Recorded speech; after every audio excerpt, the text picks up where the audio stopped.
Alaikum. Donc ñun ñëpp déggoondoo nañ barki démb Babacar Fall fi mu doon ni samedi tay bi moom damay tonni rek di sànni damay ton di sànni def résumé seen gars yi seen sos yi ñu sos ci semaine bi. Babacar Fall dafa waxoon ci émission mu ni président Diomaye président Ousmane Sonko ñu ngi tëj kër jàmbur yi di nangu ay kër jàmbur te ñoom fi ñu dëkk dañ leen koo jox mooy fi ñu dëkk dañ leen ko jox ma waxoon fi vidéo mu ni Babacar Fall waxul dëgg.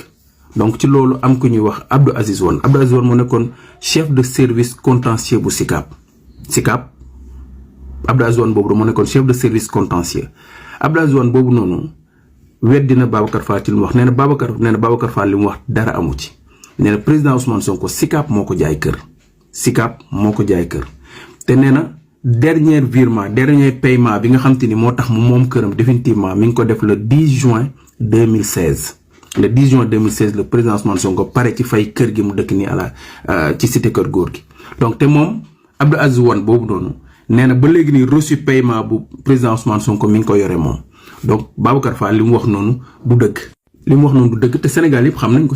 nañu président Ousmane Sonko SICAP la jëndee kër comme ñu bëri SICAP boo demee da ngay def prêt da ngay dugg jox acompte bu kër amee buñ la octroyé kër nga kon ni di ko fay chaque fin de mois ba sa kër mat ñu xam ñaata at la loolu moo am fii moo am partout donc SICAP moo ko octroyé kër. Abdou Aziz Wane chef de service contentieux bu SICAP weddina Babacar Fall que ni Babacar Fall li mu wax dara amu ci.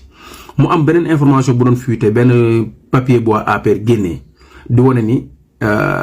El Malick dafa am benn terrain xaw ma fan expliqué wane kayit gi di ko partagé fu nekk ni El Malick ministre dafa am terrain Sénégal kenn terew ko am terrain légalement. ne Sénégal war na mën a am terrain fu ne terrain suuf si pour sénégalais yi la boo ko amee dignement am ko légalement nga jënd ko teg ko ci yoon am nga ci droit. gis naa kii tam di ko wax ni ko sax ki nekk Walfadjri Aliou Sow di wax ni El Malick na wax lii ak lii mais document boobu noonu li ñu ci jaaxal mooy El Malick li ñu ci bind ñu ni né en 1982 à Dakar loolu lañ bind ci document mi ngi nii El Malick Ndiaye né en 1982 à Dakar mais Malick Ndiaye ministre moom Daara Jolof la juddoo en 1983 ci information yi ñu am El Malick Ndiaye mu ngi judd en 1983 à Daara Jolof loolu rek moom ci jaaxal te encore en plus ñun moment yii nii sénégalais yi ay hectares la ñuy wax yu ñu sàcc ay benn nit am ay 600 terrain benn nit am ay 200 terrain ñuy wax loolu yéen ngeen di wax comme Aliou Sow yooyu di ñu wax ay mètres carrés sénégalais bu ne muy El Malick muy man muy keneen ak keneen am nga droit am terrain bu ko jëndee jaar ko ci yoon mën nga am terrain fu la neex ci Sénégal donc loolu kenn terew ko.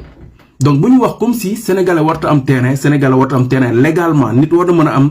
ñeent juróomi terrain bu ko amee légalement mais li ñu bañ mooy nga ci sa position nga profité ci sàcc alalu askan wi loolu la ñuy wax ci sa position ñi ci opposition lañ nekkoon